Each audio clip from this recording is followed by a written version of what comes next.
Heureux les affligés car ils seront consolés. Matthieu 5,4. Ces paroles sont pleines de signification. C'est l'étape pour faire de nous du bon sel. Dès nous croyons au Seigneur Jésus-Christ de tout notre cœur, nous devons affronter des situations auxquelles nous n'avions jamais pensé auparavant. Avant notre conversion, nos amis et nos parents nous considéraient beaucoup. Mais dès que nous décidons à obéir à notre Seigneur Jésus-Christ, nos amis deviennent nos ennemis. Nos frères et sœurs, nos enfants et nos parents, qui nous aimaient beaucoup, commencent à nous haïr. Je suis l'aîné dans ma famille depuis mon enfance, ma mère, mon père. Mes frères et sœurs m'ont témoigné beaucoup d'amour. Ils n'ont jamais prononcé une parole pour me blesser.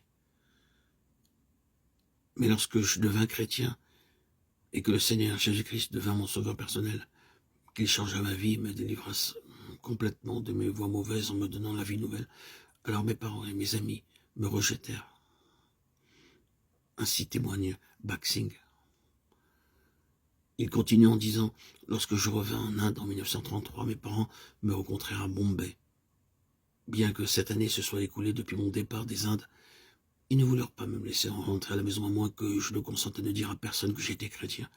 À cette époque, j'ai pensé que si j'étais revenu comme un ivrogne ou un adultère, ils m'auraient accueilli. Et maintenant que mon Seigneur m'avait changé, donné une vie nouvelle, il ne me voulait pas. Quelques instants après, j'entendis ces paroles. Quiconque met la main à la charrue et regarde en arrière n'est pas propre au royaume de Dieu. Quiconque aime son père ou sa mère ou son frère ou sa sœur plus que moi n'est pas digne de me suivre.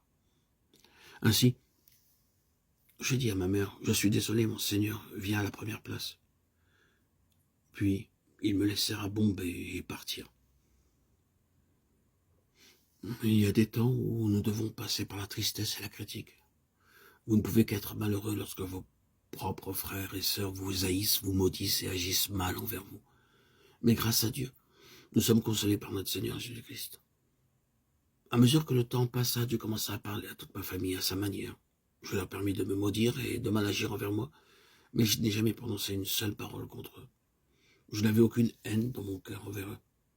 Je remercie Dieu pour le privilège d'endurer des réprimandes à cause de mon Seigneur. Béni soit Dieu le Père de notre Seigneur Jésus-Christ, le Père des miséricordes et le Dieu de toute consolation, qui nous console dans toutes nos afflictions, afin que par la consolation dont nous sommes l'objet de la part de Dieu, nous puissions consoler ceux qui se trouvent dans quelques afflictions. 2 Corinthiens 1, 3, 4.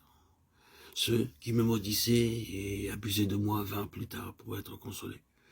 Durant ces jours, le Seigneur s'approchait de moi et me dit, « Je suis toujours avec toi. » Il devint très cher pour moi dans mes tristesses. Il m'a fait passer à travers beaucoup de tristesse pendant plusieurs années. Je le dis pour sa seule gloire. Je pleurais pendant des heures. J'étais rejeté de tous dans la famille. Mais le jour viendrait où ils auraient besoin de moi dans leurs problèmes. Il y a quelques années, mon troisième frère perdit son fils aîné, un jeune homme de 21 ans. Recevant la nouvelle, je partis en avion pour le voir. Lorsque je vis sa condition, je ne sus pas quoi lui dire pour le consoler. Il me dit, « Dis-moi, où est ton Dieu maintenant? Que lui est-il arrivé ?» Je restai tranquille, je ne pouvais pas lui répondre. Je m'agenouille et priai, « Seigneur, console-le, sa tristesse est si grande. Il a perdu son fils aîné, un gentil jeune homme. Si seulement tu voulais le consoler, il changerait. » Ce même jour, il se leva, changea ses vêtements, se rasa et partit travailler à son bureau. Quelle consolation ce fut. Ainsi, nous devons nous-mêmes souffrir pour pouvoir consoler les autres.